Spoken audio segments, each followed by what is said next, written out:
Good evening, Your Majesty, Your Excellencies, ladies and gentlemen. My name is Bente Svensen, Frantz, and I am the chairman of the board of the American-Scandinavian Foundation. It is my pleasure to welcome you to Scandinavia House tonight as we open our exhibition, Munch, Warhol, and the Multiple Image. We are especially honored that Her Majesty Queen Sonja of Norway is here with us and that she has graciously agreed to formally open the exhibition. Her Majesty has been interested in and has collected art from an early age. She studied art history at university and is an active participant in the Norwegian art and cultural arena, not only as its royal patron.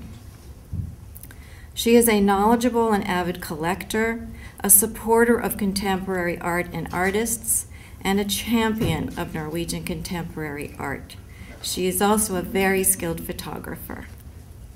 In 2005, Her Majesty generously agreed to lend and curate a large sampling of works from her private collection for an exhibition at Scandinavia House entitled Nordic, Contemporary Landscapes from the Collection of Her Majesty Queen Sonja of Norway. The exhibit included 75 works by 13 Norwegian artists, representing both established and emerging artists, and spanning a half-century of Norwegian art. On those occasions when her official duties have permitted, Her Majesty has enjoyed meeting several well-known contemporary artists during her travels. In fact, she met James Rosenquist and Andy Warhol in New York in the 1980s and 1990s. One of the outcomes of these meetings was a project with Andy Warhol, who made a suite of 6 portraits of her as part of his Celebrities series in 1982.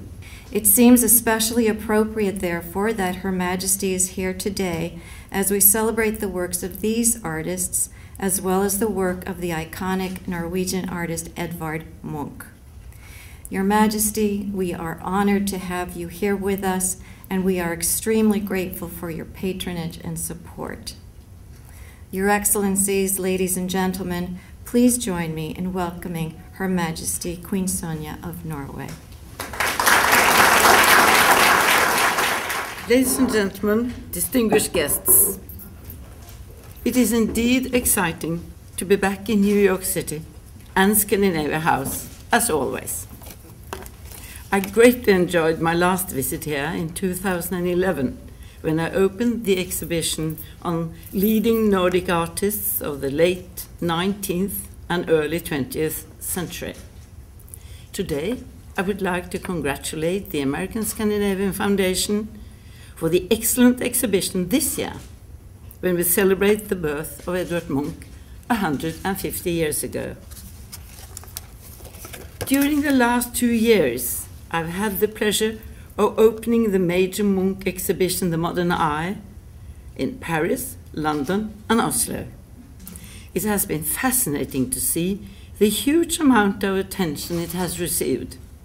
Crowds of enthusiastic visitors, almost 1 million, if we also include the Frankfurt exhibition, where my daughter-in-law opened. Munch is still relevant as Warhol. Munch turned his gaze inwards and explored our deepest emotions.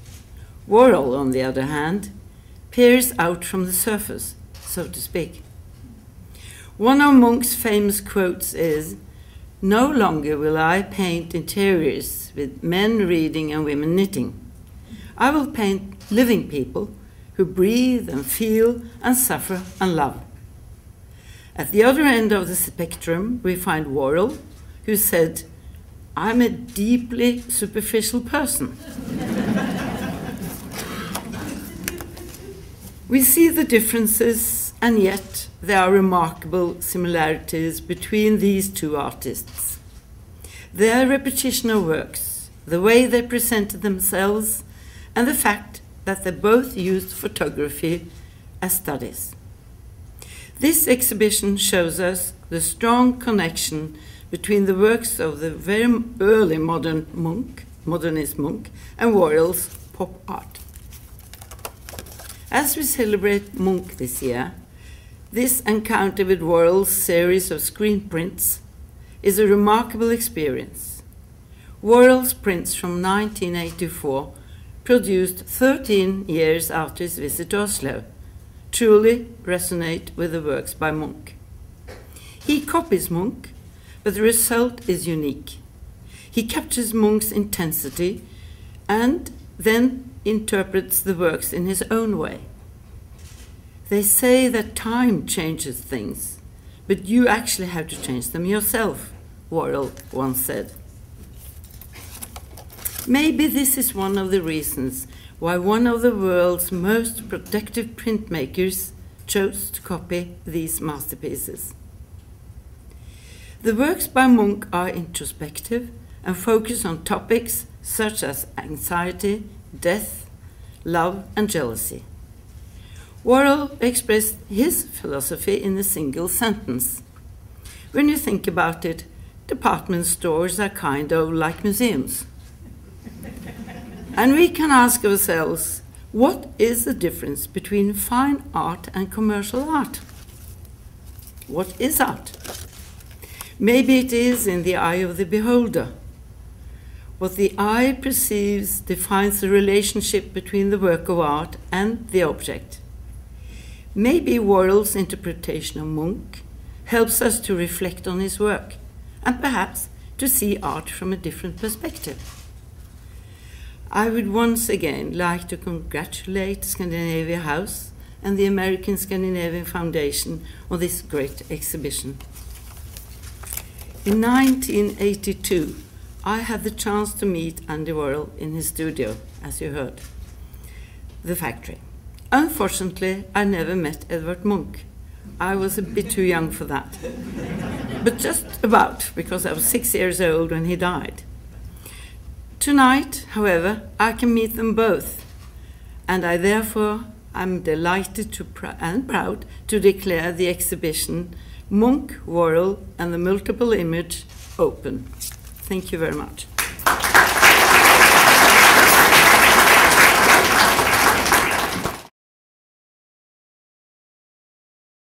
Good evening. Your Majesty, Your Excellencies, ladies and gentlemen, I'm Edward Gallagher, and it's my great pleasure to be with you this evening and to welcome you. I would like to echo our chairman's sentiments and offer deepest thanks to Her Majesty for traveling from Norway to be with us on this occasion, and to thank her also for her deep interest and deep passion for the visual arts. It is a great inspiration and encouragement to us all. Since its founding in 1911, the ASF's mission has been to promote international understanding through educational and cultural exchange between the U.S. and the 5 Nordic countries, Denmark, Finland, Iceland, Norway, and Sweden.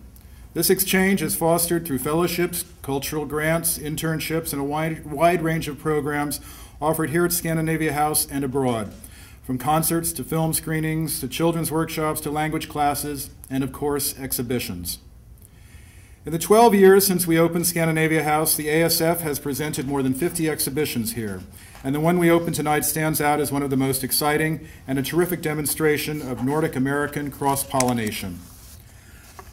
A number of people and institutions helped make this exhibition possible, and if you would bear with me, I would like to take a few moments at this time to acknowledge them. First, I would like to thank the Royal Norwegian Consulate General, in particular Consul General Sissel Bray, for their great support of educational programs connected with the exhibition and their excellent cooperation in so many different areas. We also gratefully acknowledge the support of many donors, including our trustee, Mr. and Mrs. Trond S. Jensen, the late Martin E. Siegel, Kjersti and Bernd Reitan, Nelson Blitz Jr. and Catherine Woodard, and our chairman, Bente Svensen Frantz. We also are very grateful to SAS Scandinavian Airlines, which has generously provided all transportation for works coming from Norway. The exhibition has been made possible also by a generous ongoing grant from the Barbara Osher Pro Suecia Foundation, as well as by support from a number of ASF funds, most notably the Bonnier Family Fund for Contemporary Art, the F. Donald Kenny Fund for Visual Arts, and the Norwegian Centennial Cultural Fund. We owe a particular debt of gratitude to the Friedord Foundation and its director, Eric Ruding, for their support of the very, very handsome exhibition catalog. The exhibition is installed in the Ginsberg, Gunderson, and Stolt-Nielsen galleries here in Scandinavia House on the 3rd floor, and for these galleries, we must recognize the great and ongoing generosity of Bill and Inger Ginsberg and to the Stolt-Nielsen family represented here tonight by Lisa Stolt-Nielsen. Thank you so much. And the show itself is owing very much to the generosity of those who have lent works of art, lenders, collectors, and institutions both abroad and the U.S., several of whom are here this evening. In the U.S., we offer our deepest gratitude and appreciation to Nelson Blitz Jr. and Catherine Woodard, the Epstein Family Collection, in particular Sally Epstein, and the Ronald and Freda Feldman, of the Ronald Feldman Fine Arts.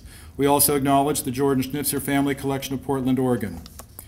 For both her loans and her research, we thank collector and curator Henrietta Dedekind from Norway, as well as those lenders from Norway who couldn't be with us. Institutionally, I want to first and foremost acknowledge Stein Olav Henriksen, who is with us this evening, director of the Munch Museum and an early supporter of the exhibition. Thanks go to him and his colleagues at the Munch Museum, including Jon Ove Stehog, for the loan of important works from the museum's collection. We are also grateful to U.S. museum lenders, including the Davis Museum at Wellesley College, the Museum of Modern Art, and the Andy Warhol Museum. Munch, Warhol, and the accompanying catalog have also benefited from the keen knowledge and expertise of many colleagues both here and abroad. We acknowledge with deep appreciation the authors of the Munch and Warhol catalog raisonnés of graphic works, and we offer our gratitude to Roland Augustine for his insights and recollections, which you will see in the catalog. We also extend our thanks to the organizers of Munch 150, which Her Majesty mentioned, the festival which will be commencing on June 1 in Oslo, celebrating Munch's 150th birthday. We especially thank Odin Eckhoff, Director of the National Museum of Art, Architecture and Design in Oslo, for his continued guidance and support in regards to Munch 150 and this exhibition. And last but not least, I offer our thanks and deep appreciation to all the ASF staff who have worked to make this exhibition possible. Most especially Ari Tiziani, who has worked with enormous intelligence and competence of every detail of the exhibition production, and also Lynn Carter, Victoria McGann, Kyle Reinhardt, Linda Seldy, and Claire Whitman, and of everyone else on the ASF team. Munch, Warhol, and the multiple image would never have happened without the inspiration, intelligence, and vast knowledge, and I must say hard work of two individuals, the co-curators Dr. Patricia Berman and Parry Stave. And my great admiration and my gratitude is endless. About a year ago, Parry developed the idea for Munch, Warhol, and the multiple image, prompted by earlier exhibitions in Denmark and Norway. She seized on the idea and developed it with tremendous energy, and the result is a truly distinctive exhibition, one that will be a revelation for American audiences. Her collaborator, almost from the beginning, was Dr. Patricia Berman, who has become recognized as one of the leading Munch scholars in the United States and beyond. Dr. Berman is a Theodora L. and Stanley H. Feldberg Professor of Art at Wellesley College, as well as professor at the University of Oslo. She also has a very special connection to the ASF. She was a two-time fellow of the ASF, and we had a small role in helping her study Edvard Munch. She has been, since 1992, been an integral member of our ASF committee that awards grants to scholars and students, and she has been an advisory trustee of the ASF since 2012. Dr. Berman has curated or co-curated numerous exhibitions in the United States and Scandinavia, beginning early in her career when she worked closely with Kirk Varnedoe on the landmark exhibition Northern Light, Realism and Symbolism in Scandinavian Painting, which was sponsored by the ASF. It toured the U.S., and Pat's career went on into the Scandinavian hemisphere. Her vast knowledge of Scandinavian art, and Edvard Munch in particular, was invaluable to that exhibition. Among many other projects, since then, she is currently working as curator on an exhibition to be presented here at Scandinavia House this fall, entitled From the Golden Age to the Modern Breakthrough, Danish Paintings from the Collection of Ambassador John L. Loeb, Jr. On top of that, Pat is one of the most erudite and engaging speakers I can imagine.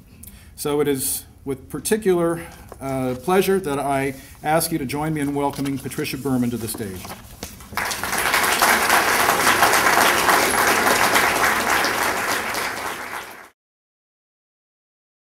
In 1982, the Gallery Berman, which was a short-lived gallery on 57th Street here in Manhattan, organized a sizable Munch exhibition. There were about 126 prints and some paintings in the exhibition. And Roland Augustine, who's with us this evening, was the gallery manager. And we've learned a great deal about this exhibition and Andy Warhol's participation in it from him. The exhibition was visited by Andy Warhol, and at some point, the directors of the gallery contacted Warhol and asked if he would be interested in creating 15 paintings based on Munch's images. Now, Warhol in the late 70s and the early 80s had been receiving commissions to appropriate and make representations of old master artists' work, including the works of Giorgio de Chirico, and I'm showing you two works of his grid compositions that have digested and reinterpreted de Chirico's paintings. And Warhol had also done a series of works of the art of the Renaissance, including this Paolo Uccello and Sandro Botticelli variations. And what Warhol tended to do is take fragments of old master works and then turn them into screen prints either on canvas or on paper. So the Munch project was one of many, actually, of these sort of commissioned appropriations. Warhol chose 4 motifs, 4 of Munch's prints, to use as the starting point for his appropriations. A representation here on the farthest left of Eva Madocci from 1903, a lithograph. Another lithograph, the second from the left, of Madonna. Munch's self-portrait with skeleton arm, self-portrait, and then, of course, Munch's lithograph, The Scream. These were some of Munch's earliest prints. And what Warhol did was select them and make a decision to make variations on them. And inexplicably, and something we'll talk about a little later and you'll see upstairs, he created a kind of a strange wedding between these two. He connected them in single printed images. Now, before I talk about Warhol's prints, I'd like to say a little bit about Munch, because, of course, he's one of the great masters of the variations of individual motifs. When Munch painted compositions such as the Scream from 1893 at the center of this screen, or the pastel version that you see here on the right, which is currently at the Museum of Modern Art, he created variations on a theme. He took a single motif and reinterpreted it. He reinterpreted his themes multiple times for a host of reasons. But in the mid-1890s, one of the things that he began to do is create prints, initially creating intaglio prints while living in Berlin in 1894, and then he started making lithographs. And what he did, for example, in this lithographic, work, oh, you got a preview. In this lithographic work was translate the very difficult problem of translating color, because of course these two compositions are heavily dependent on their sort of dissonant colors to give a sense of this kind of explosive environment, to translate color into pure line, into black and white.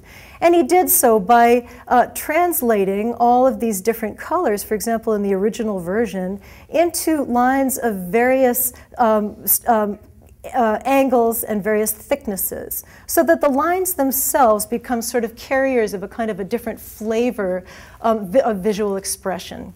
So what he did was he took his motifs, some of his well-known motifs, some popular motifs, created prints out of them, and of course prints are easily dispersible, prints are transportable, prints are less expensive than paintings, so prints opened up a new market for Edvard Munch in the mid-1890s. This wasn't unusual. This is something that artists routinely did, and I'm showing a contemporary of Edvard Munch's, the Swedish painter Anders Zorn, who, for example, took his breakthrough painting, The Omnibus from 1892, and immediately turned it into an intaglio print, which he sold back in Sweden after he sold this painting to Isabella Stewart Gardner here in the United States.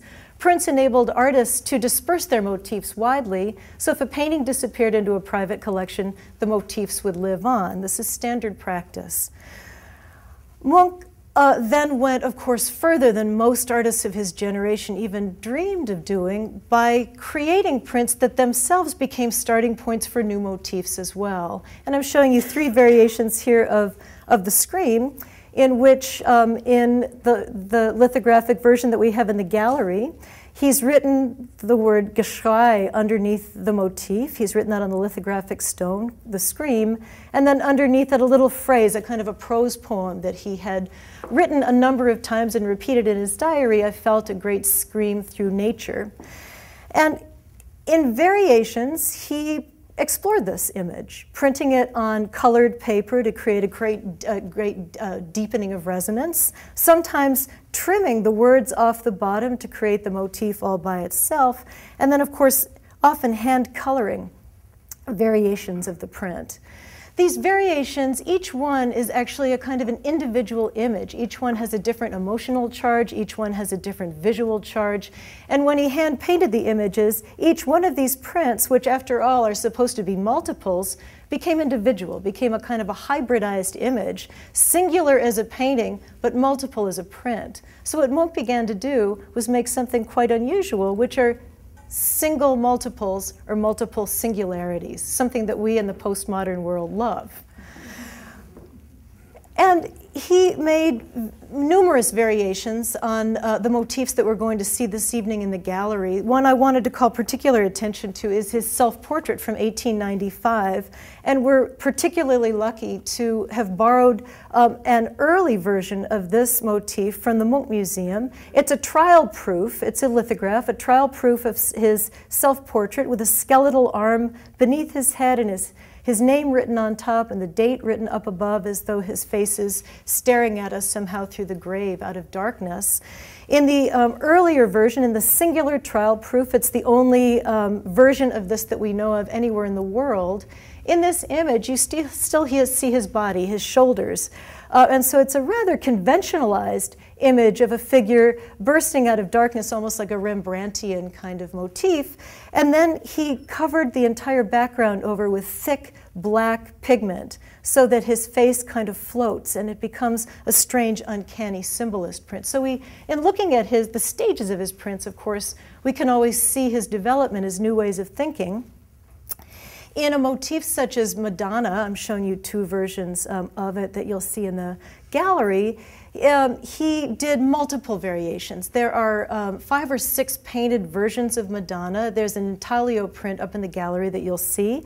And then there are 4 different formats for Madonna, each one of which has multiple variations.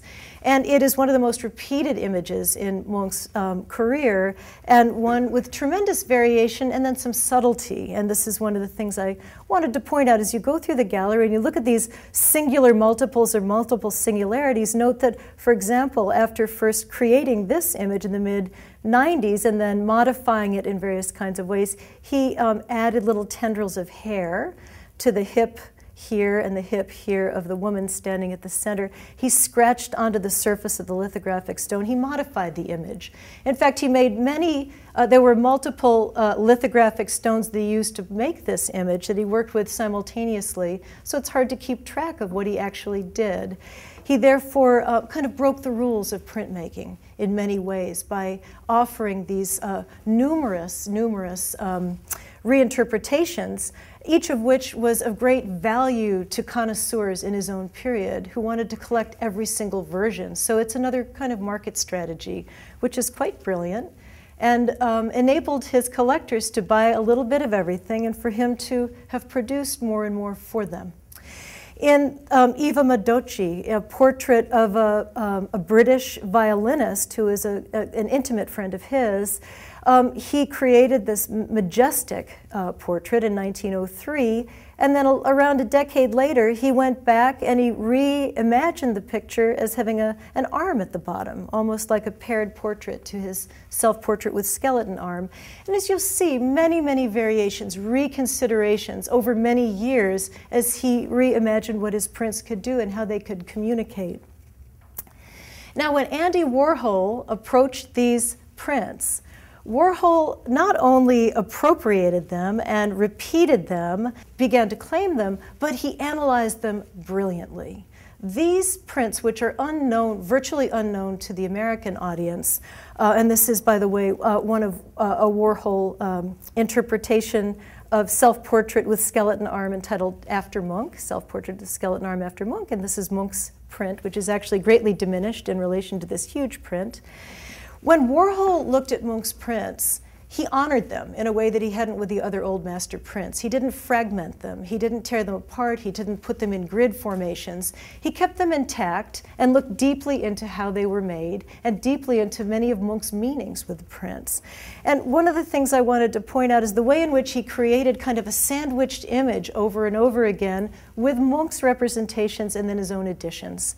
And this is one you'll see in the gallery, and I wanted to call attention to the fact that there's a lot of strange and unusual and new information in this print that didn't exist in Munch's original.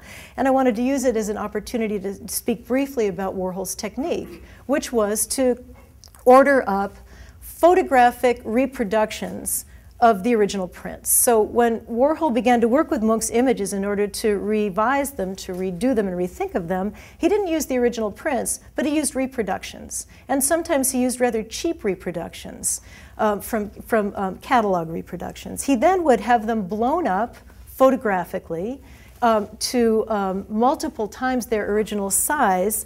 And in blowing these images up that were taken out of catalogs, of course, the four-color separation photomechanical printing that went into the catalog began to fall apart.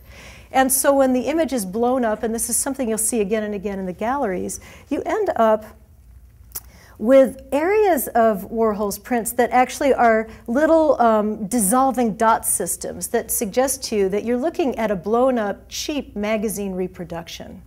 So there's a way in which the image itself, when you look closely enough at it, looks like a cheap postcard, but huge.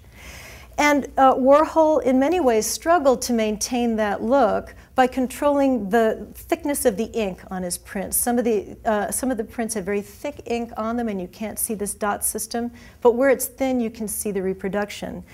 He then did something else, which was that when he blew up the photographs, he then traced them, traced the large projections of these photographs, and he created his own linear interpretations, which you'll see on the surface of the prints, that sometimes correspond to Munch's own lines, but at other times are his kind of interpretations, like a jazz musician calling and responding to what the artist had laid down in the 1890s. And this is something that you'll see, for example, in this tiny, tiny little scratch marks on the surface of the blackness of Munch's print that become these wildly festive lines that operate on the surface of Warhol's. So again and again, Warhol looked deeply into Munch's prints and into the motifs and analyzed them. In his series of prints of the Scream, it's remarkable to see how he reimagined all of the different elements that in composite create one unified surface here in this picture. And one of the things about the Scream that we know about it, that we love about it, is the fact that the figure, the landscape, the sky, even this walkway that the figure is inhabiting, all are created out of lines that echo one another. It's a great unified composition like a jigsaw puzzle. What Warhol did was took the puzzle apart and began to examine each of its constituent elements so that the railings on the walkway become present in our minds as we look at this print. And as you go forward in the exhibition, you'll see that each one takes apart a different element in Munch's composition and offers it as the thing to focus on. We focus on a different element in every single print. And I should say at this point that these prints that were commissioned by the gallery in 1984 were commissioned as, these are all singular prints. These were trial proofs that were created, one for every motif. There were 30 of them commissioned for each of the three motifs that Munch created out of the 4 prints, that Warhol created out of the 4 prints. And originally these were supposed to be issued as portfolios, so they were supposed to be multiples. But in the end, this never came about, and each of the prints that you'll see up in the gallery and those that exist elsewhere are singular images. So they were intended to be made as multiples, to be repeated, but instead they're singular. So a little bit like what Munch had done in making these multiple singularities, so too in the end did Warhol. Each of these prints is unique that you will see. Now, when Munch was creating this image, both in its painted versions and in the print versions. One of the things that he did quite brilliantly was try to imagine how to translate oral experience, auditory experience, or feeling this great scream through nature into visual form. And it's something that Elizabeth Pralinger has written about, who's here in the audience this evening as well. One of the things that Munch did was to imagine a series of corresponding rhythmical lines, almost like what the Art Nouveau critics began to call whiplash lines, which in the 1890s became a visual code for movement. So common was this way of operating in terms of these arcing lines back and forth rhythmically arranged that I'm comparing this print here to the Victor Horta's Tassel House in Brussels, a remarkable sort of expression of these lines that seem to grow before your eyes. When looking at these sort of whiplash lines, the eyes of the 1890s would automatically understand them to be nature moving forward, something that was alive, something that was vital. So Munch used the visual language, the visual resources of his age to suggest movement and suggest a kind of vibration in his images, as did Warhol as well. And this is one of the versions of the scream that you'll see in the gallery, in which Warhol has looked at the scream, has analyzed it, and as you'll see better in the gallery than you could possibly see in this slide, he has analyzed the fact that the vibrating whiplash lines are suggestive of movement, and so he printed multiple times, multiple uses of a single matrix, lines one over the other, so that the image seems to be shaking itself apart as you look at it. And on top of all of it are these sort of ghostly white lines overlaying the forms.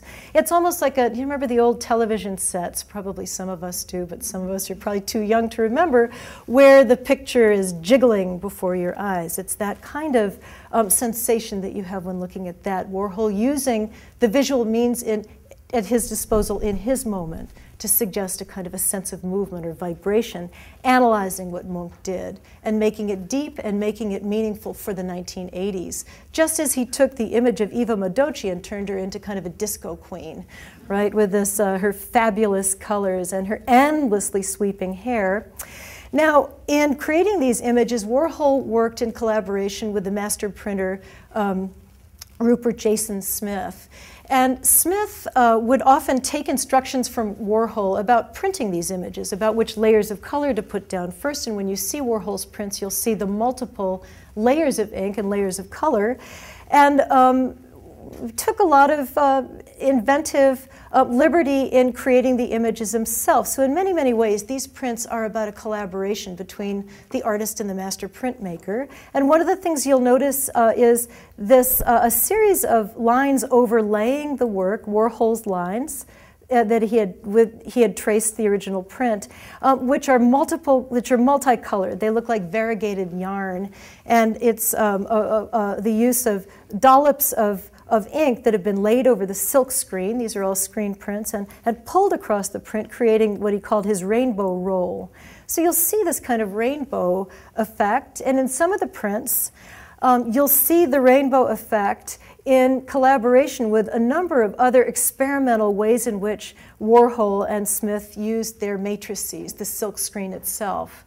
And I'm showing you a print that you'll see up in the gallery, and I've turned it on its head here, because when you do experience this particular version of Eva Madocci after Munch in the gallery, you'll notice this funny blue wedge that extends into the forehead of the figure, and you'll notice this stop sign shaped form in the middle of her face, and then this odd pink form that corresponds to her chin and neck, and so on. And what the artists have done was took this area of the triangle down here of the little shirt, the brooch that she's wearing, and turned it all upside down so that what corresponds here to this little triangle in pink and yellow has been reprinted up here in blue, if you see what I mean. It's double printed upside down. So these kinds of liberties with the matrix, this experimental way of turning a print upside down, turning a silk screen upside down, printing multiple times, lines on top of lines, forms on top of forms, created the most extraordinary visual vibrations in Warhol's prints. Finally, Warhol did create this kind of marriage, or this diptych, out of Madonna and Munch's self-portrait. And there are many ways in which we could speculate about what this means. I'm comparing it here, for example, to Jan van Eyck's Arnolfini wedding portrait. Is it a wedding of the artist and his model, or the monk-like or priest-like figure, and the Christian sacred mother who's represented here as though in a moment of ecstasy with a fetus and spermatozoa swimming around her?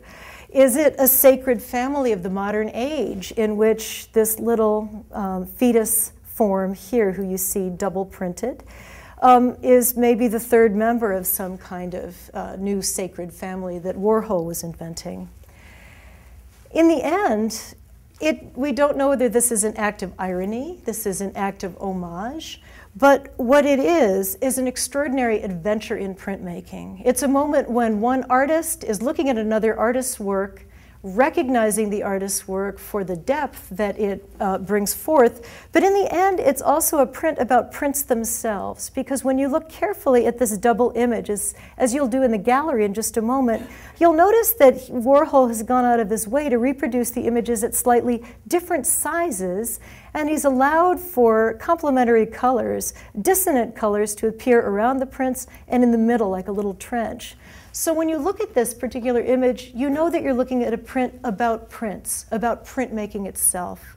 And this is the message that we wanted to convey with this exhibition, that this is so much about the cagey, thoughtful, brilliant way in which both men made their prints, thought about printmaking itself, and exploited, sometimes to an incredible degree, the mistakes that happen within printmaking, and used those mistakes as their aesthetic themselves. And I'm ending with Andy Warhol's Marilyn diptych from 1962, an image that uses a publicity photograph of Marilyn Monroe multiple times as a grid. And as your eye travels around the grid, you notice the variations and the mistakes as ink either is blocked from or goes too fast through a silk screen. It's printmaking about printmaking. It's multiple singularities, single multiples, a funny world in which both men participated. And when Warhol looks at Munch, we get to see Munch in a fresh way. And when we look at Warhol, we realize what a brilliant printmaker he really was at moments in the 1980s. Thank you very much. I hope you enjoy the show.